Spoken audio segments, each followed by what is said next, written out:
to change the name, but hey. A word from Bob? I haven't seen him yet. I know he's done a couple of them via Zoom. You think one day I'll figure out the General or right. good to see you, Don. People now. You need to There we go. 20 minutes hasn't popped up yet. Nope.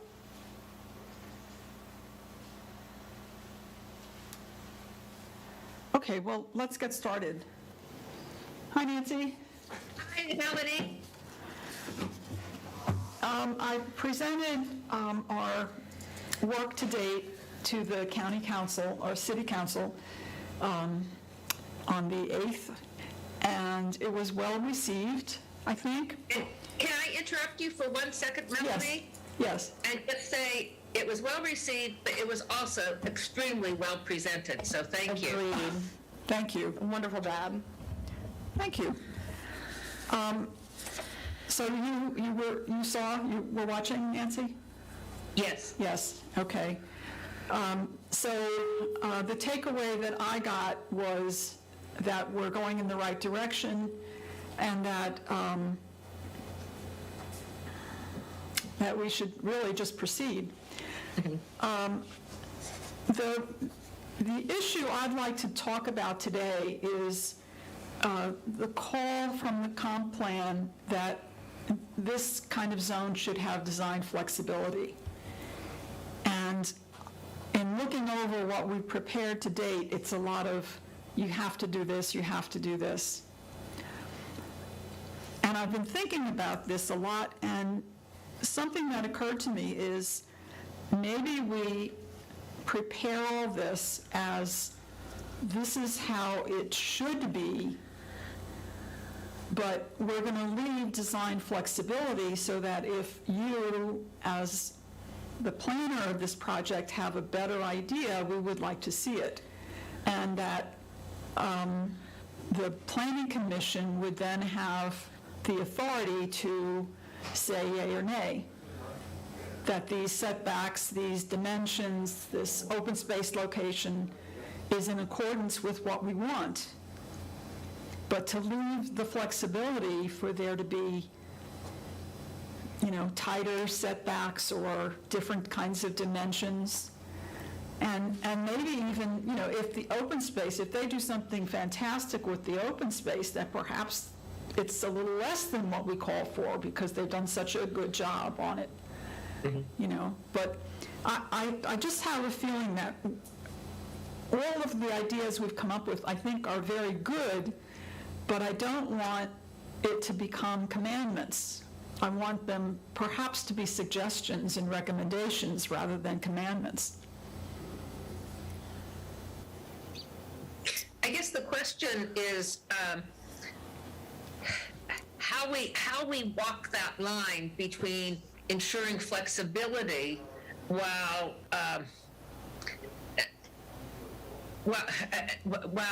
not leaving the door open, that because we've said there can be flexibility, that anyone can appeal if the answer is no to what they believe is a flexible plan that they, a creative plan that they put together, that the planning commission doesn't think meets the other criteria in terms of fitting in with a community, et cetera. And I don't know. I agree with you. I think one of the biggest challenges we have, I think, is how we provide flexibility while setting, minimal standards that are important, and also how we incentivize people to annex when we think it would be in the best interests of them and the city of Lewis. Right. Well, I think that flexibility perhaps is itself an incentive. It's hard to say how it will play out, but it might be worth the risk of trying it. because we don't have a lot in our toolbox in terms of incentives. Yeah. I'm just thinking maybe one of the incentives to get the flexibility is if you want this flexibility, you have to give us something else. So if you want, that maximum or that minimum front yard setback or those reduced side yard setbacks, then you have to do X or Q, and kind of give them a list. Like, I'm just trying to think, because that's the only way I can, because if somebody comes in with an application and the code says they can do all this flexibility and somebody doesn't like it and the code says it can, then how do we hold them accountable to actually get what we want? And I think maybe tying the flexibility to a different standard. So if you want, reduce setbacks, then maybe you have to give us alleys, or reduce setbacks, you give us a little bit more open space, or something equals more trees, or something like that to find the balance to get where I think you guys want to go. Just an idea, throwing it out there. Janelle, for a committee like H Park, where in some cases what they're reviewing is, in my mind, fairly qualitative, rhythm, scale and rhythm, or things like that. Yet they're able to say no based on that. Is it possible to say, that we, there can be flexibility in, X, Y, and Z standards if you are doing blah, blah, blah, but the end result still needs to, look nice, is I guess a hard way of putting it, but. Yeah, absolutely. I think you can do that. Now, again, certain things you have control over in a subdivision, and it's really, flow and layout of the streets and the lots and the open space, where the curbing's going, what kind of recreational amenities. I think some of the things that you can balance off of the other is, again, if you want something, because again, we've been talking about, like, what's the carrot to get somebody to want to come in and do what we want them to do, and then it's like, it's just tough trying to find that balance because there's so many good ideas here. What you were talking about kind of like started getting me to what the subdivision code is doing is like, okay, we have some standards and then we have guidelines. And then, but maybe it's those guidelines are, you can do this with a little extra something. So maybe we make those guidelines a little bit, more carrot-ish to want you to do something. Yeah, I think if we could describe the end result that we want in general terms, and then develop a set of guidelines that are suggested or recommended, and then we see what the result or the resulting design comes up with, and test it against the end result that we want. So I think we have to describe that and its character, and then the guidelines, would be a chart like this or something similar. Is this maybe where your pattern book would come in? It's like, okay, here's my layout, my road layout, my lot layout, but, I might put, different, amenities or different design criteria in different places. So they have to use because the way I've seen pattern books is, it's okay for, if we're, especially since we've been talking about, and I think it's still on the table, just let me know if it's not, the mixing of housing types, is if we're doing townhouses, these are the criteria we want for townhouses. So then they mix with the duplexes and the single families. So it all kind of flows, like it feels like one big neighborhood, like everything fits together.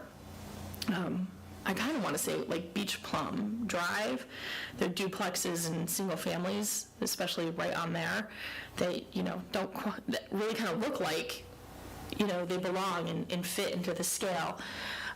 But like, those design characteristics would then be in the pattern book, so what you'd be approving is a general layout for the record plan, and then all the details would be in the pattern book. So if I'm going to build townhouses, these are my options for the townhouses, but you approve that pattern book. Did I get that? Well, I'm just concerned that, this has such limited applicability, and the cost of putting together a pattern book, I think, would be fairly substantial, so. Okay. I don't know if we really want to go that way. I mean, it would be great if we had one, but the preparation is going to be, something that has to be done by professionals, and I think it's, I don't know. I'm just bringing it back because you guys were talking about it in the past, so I just Right. wanted to see if that's still something you're thinking about. I think. What do we think the expense is of putting together a pattern book? And I ask that because we probably could get some indication, before H Park became H Park, the Historic Preservation Commission put together what comes close to being a pattern book. It kind of explains what things needed, like it had pictures of what things should look like, et cetera. I wonder how much they spent on doing that, because I didn't think it was a ton, but maybe it was. And I think the good thing, because I really like that idea, and maybe it's something we put a policy booklet together and kind of give the examples of what we're looking for, because the historic, or H Park now has, they're really following the interior, the Secretary of Interior standards, and then kind of what the character of the houses are within Lewis. So they have a much more narrowed scope and to work with those. But I think we can definitely come up with like standards and guidelines and then put examples, if that's what you're thinking, into a policy or a guideline book or something that we could have online and put examples and like, this is what you guys want to see. What do you think? Yeah, if we could do that, that would be fine. Yeah, I like that idea, actually, yeah.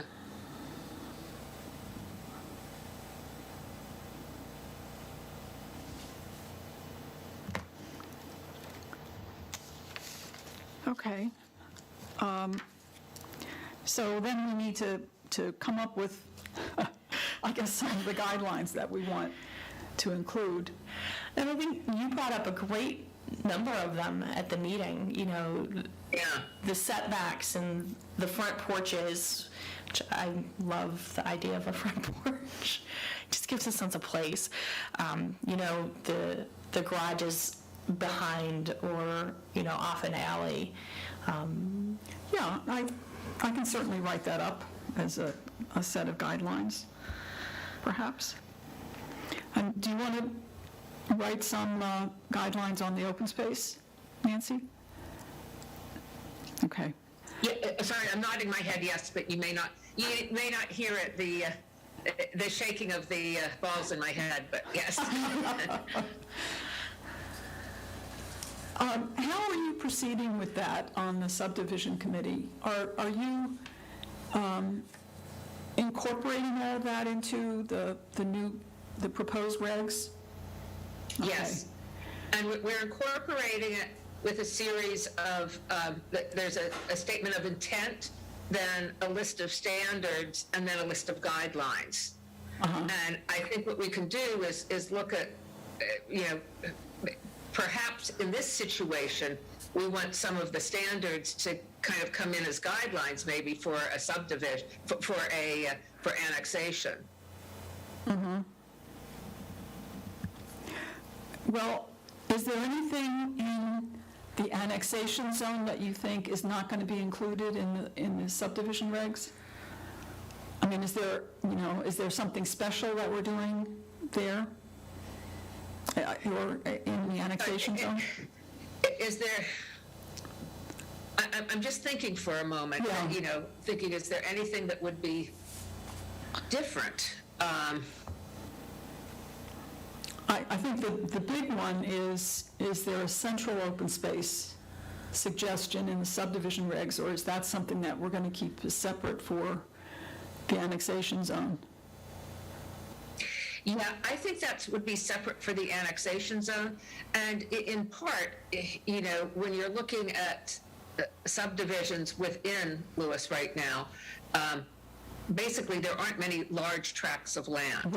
Right. And depending upon where water is and where special features are, you may not always be able to do that.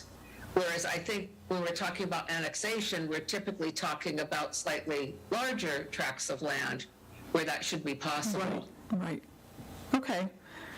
All right, so there is a feature in the annexation zones that we want to see in the design that is not necessarily going to be included in the subdivision regs. Okay. Yeah. All right, good. And I guess the question is, again, for flexibility, are you making that a guideline, or are you making it, you know, something that must be done? I think it's a requirement. I think we want it, but perhaps it's based on size also. You know, like, again, I don't know how large the parcels are, but if there were a small one, like a, you know, say a 3.5 acre piece, then it's not really rational for that one to have a central open space. But if it's 20 acres, yeah, you know. Yeah, I'm kind of thinking, you know, I'm always in my mind trying to think of, like, what would be the special situations where if we made this mandatory, it could present serious problems for someone. And I guess the one situation it might be is if you had a long, narrow tract of land that's adjacent to a bicycle path or hiking trail or things like that, where you may want your community space to be longer and spread out near that, where you'd have, you know what I mean? Yeah. Where you may not have the width in the plot to, almost to have a central, you need to have a plot that isn't super long and narrow. You need to have a plot that's more squarish or irregularly shaped or something, Right. so you could cluster around something. Yeah. I think a good option for that is, okay, centrally located unless otherwise approved by planning commission and mayor and council due to circumstances with the land. And I think that gives you an out, but it doesn't let everybody kind of run over it, because we all know there are ways to do that. Right. But I think that gives you the flexibility. Otherwise, they'd be going to the Board of Adjustment, and I don't think we want that to happen. Because that gives, and I think that gives you your flexibility as well. Yeah. Okay. Yeah, I like that idea.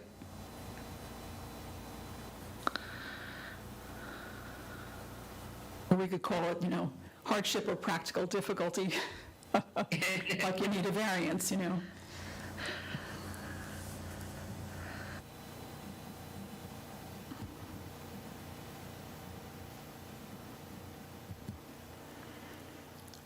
Okay.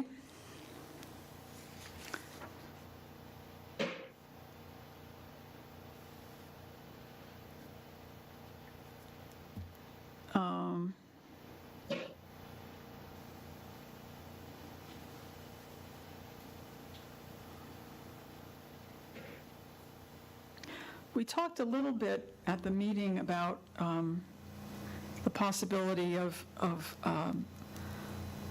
a quick review, and the mayor brought up that the first roadblock is actually that they have to go before the city council to request annexation, and evidently then it gets sent to the planning commission. Is that right?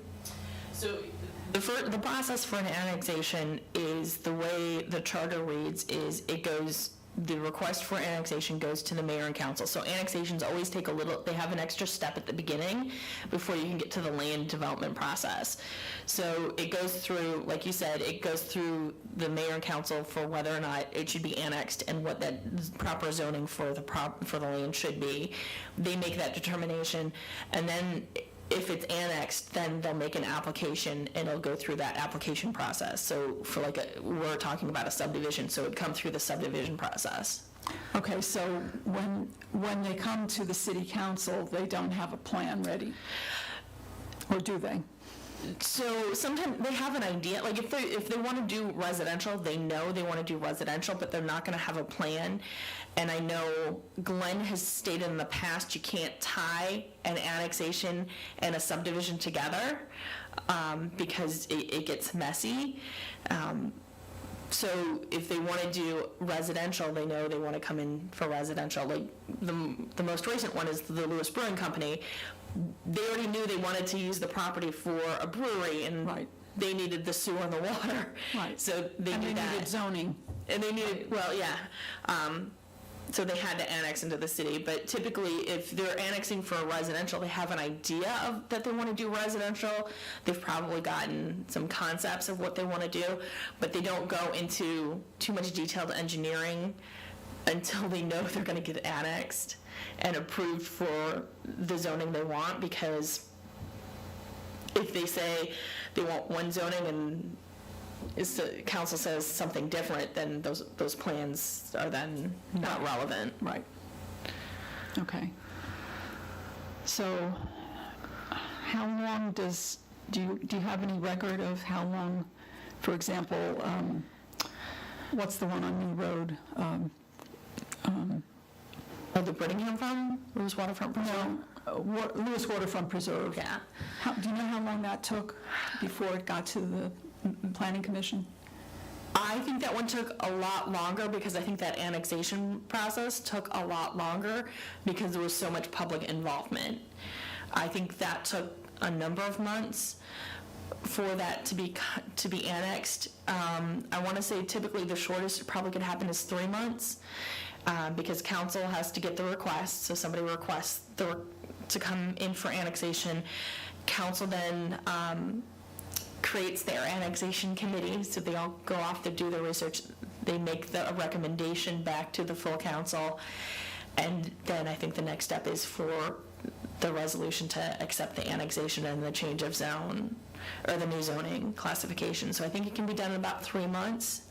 I know Lewis Waterfront Preserve took much longer than that. I think there were multiple meetings, but I was not here for that. Right. So there would be public hearings and input from the public and... I think there is a public hearing for the overall annexation and, of course, the zoning. I'm trying to think, because I don't typically, the only part I deal with is the zoning aspect. The rest of it actually does not run through my office because it all falls through mayor and council. But then once it's annexed, they can, honestly, and they get it recorded, because it has to be recorded, they could submit the next day for an application. That depends on how fast they want to move, or it could take them a couple of months to make an application. Right. And there's really no way to make the application easier. They've really got to answer all the questions. I do. I think they've waived the fee a couple of times to make it that carrot to want to annex into the city, because there is typically a fee for annexation. I believe council has the ability to waive that, and I think they've done that in the past. That's something they can look at. But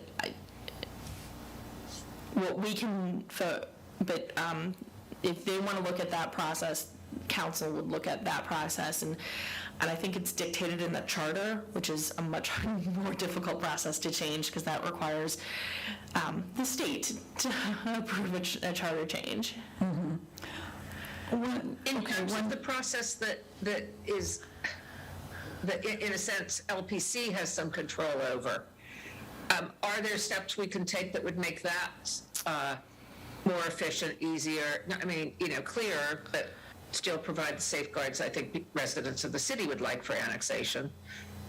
I think some of them are actually being addressed in the new process for the subdivision process and the subdivision code. I'm trying to think of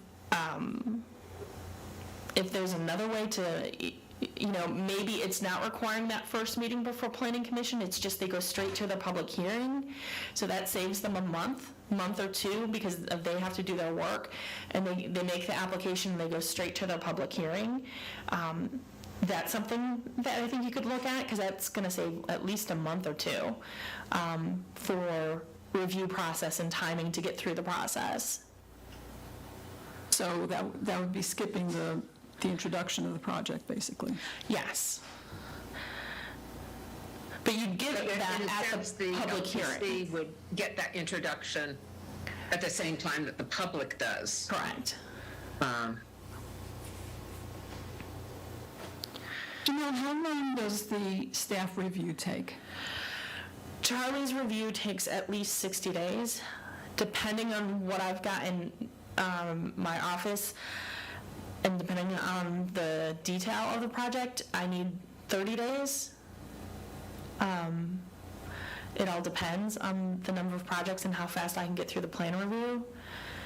But I think the engineer needs, I want to say 60 days, but we can talk to them and see if he can get that reduced for projects using the annexation zone. Yeah, if you could check with him on that. Definitely.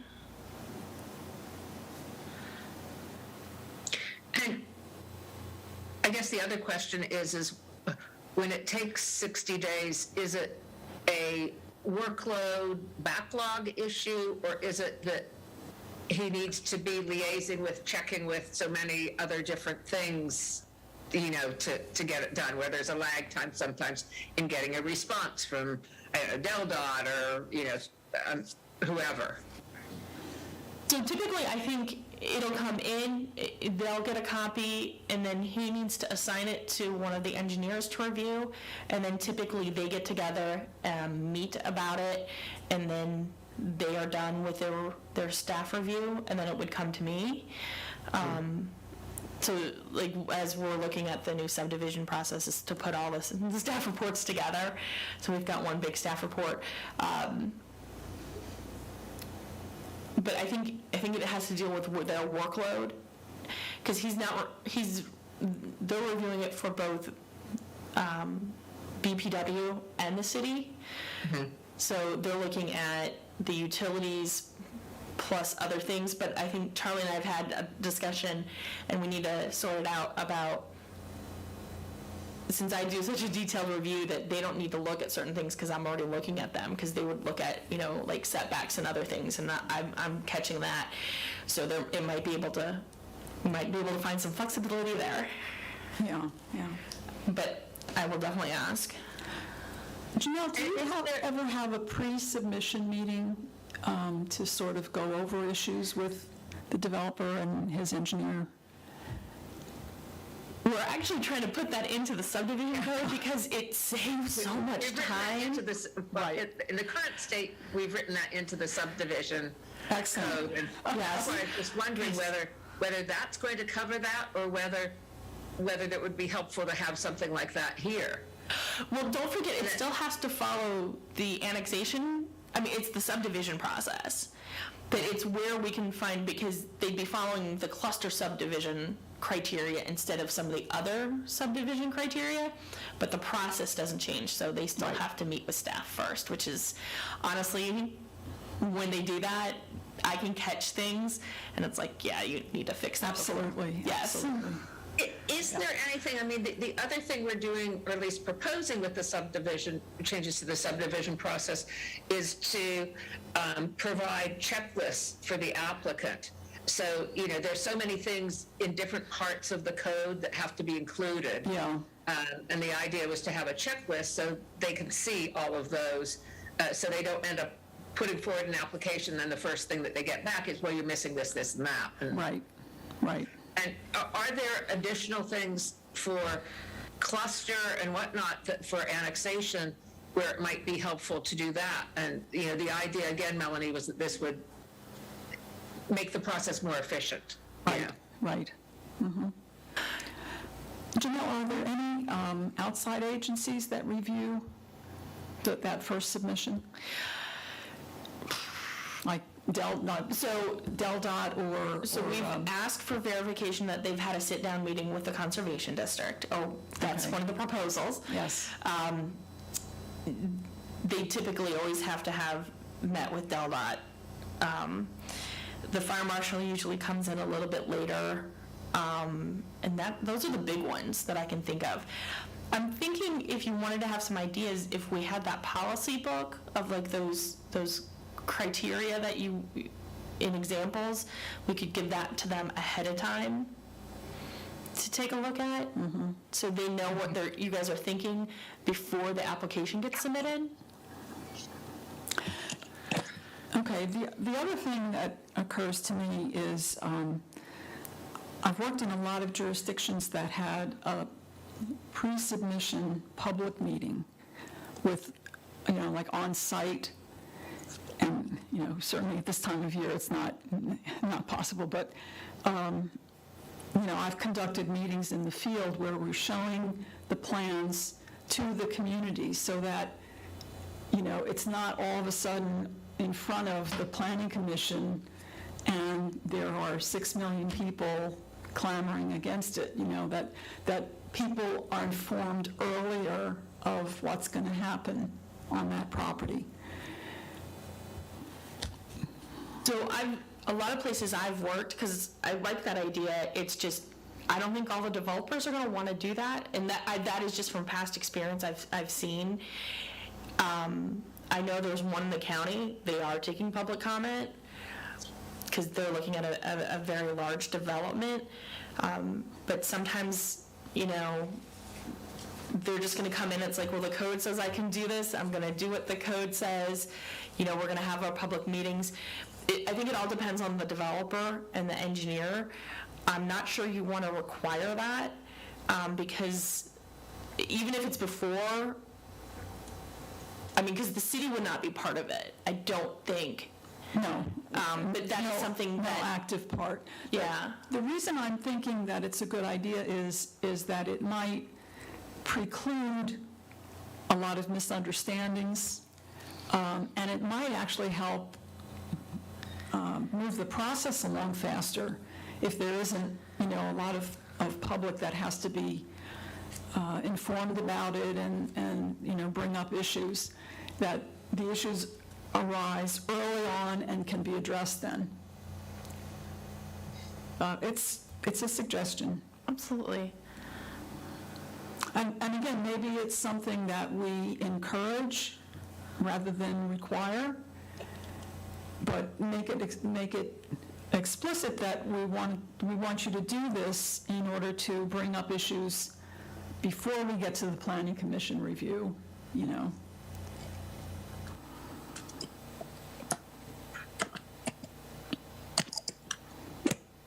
I think that's a good idea. Good, okay.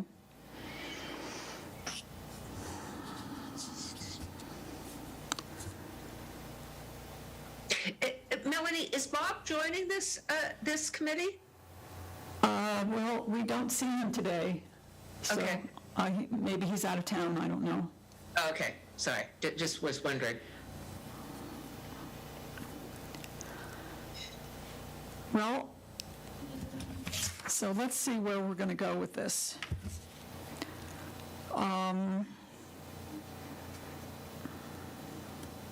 Okay, so we're going to put together sort of similar to what you've done, Nancy, sort of our intent, some standards and some guidelines for the annexation zone. And then Janelle's going to check with Charlie on process expedition.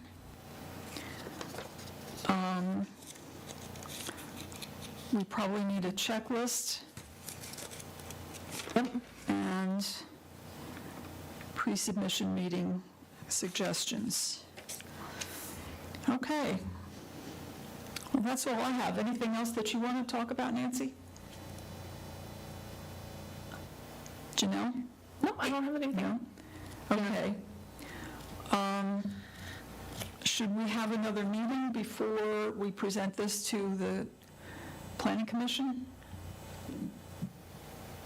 I think it would be good to review those things before we take it to the planning commission, you know, that, Yeah. like, if we're, especially if we're taking them as a statement of intent and standards and, like, Well, do we want to pass it around, or do we want to have a meeting? If we pass it around, we just can't discuss it via email. It's like, hey, here it is. I would think we'd want to have a meeting, because if we each see something that we think should be tweaked, Right. it kind of becomes a meeting, either. Okay. you All know, right. I don't know, just in case we're each sending in notes, you know, going in opposite directions that Janelle then has to try to Right. Okay. sort through. I mean, All right, well, it looks like we're going to have a meeting either on the 29th or 30th of the Planning Commission. Has that been set yet? Has not been set yet, so, yeah, there'll be, that's a joint meeting with mayor and council. I'm just waiting on the final word for that. So we Okay. can meet that week, because that gives you plenty of time to get before planning commission in The December. next Planning Commission, right, okay. Do you want to make that? we wouldn't discuss this at that meeting, would we? No. No, the December planning commission meeting. I just don't want to load us up so we have 2 meetings a day, you know? No, I just meant it wouldn't be at the 29th or 30th No. meeting, right? It would Right. be at the joint meeting. Wouldn't we take this to planning commission alone first? Yeah, but the next Planning Commission is in December. I think Melanie was thinking, don't have both the joint meeting and the subcommittee meeting on the same day, I'm following right? now. I thought, Okay. Melanie, you were saying we're taking it to the joint meeting, No, no, no, 29th no. or 30th. That No, was no, my no, no. confusion, so. How does the first or the third look in the afternoon? The 1st or the 3rd of December. November, yeah. Maybe in the morning. For me, I guess I kind of prefer the 1st, because sometimes we go away on the Friday and drive somewhere for something. Okay, well, that's fine with me. December 1st at 1 again? 1, okay. I will have to double check to make sure all the rooms are available, but I think so. Okay.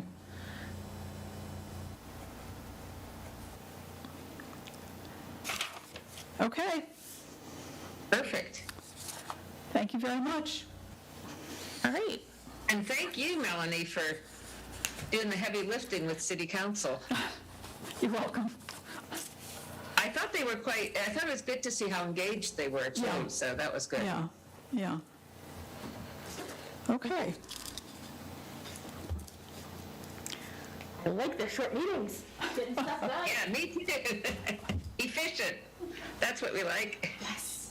well, we've been meeting a long time, so it's time we brought this to a conclusion. All right. Well, have a happy Thanksgiving. We won't see each other until after then. That's right, okay. Same to you. Have a good one. Will you Bye-bye. be here? Will you be here, Nancy? Yeah, we're good. We're here for Thanksgiving and then heading out to see family on the weekend following it. So, Very good. how about you, Melanie?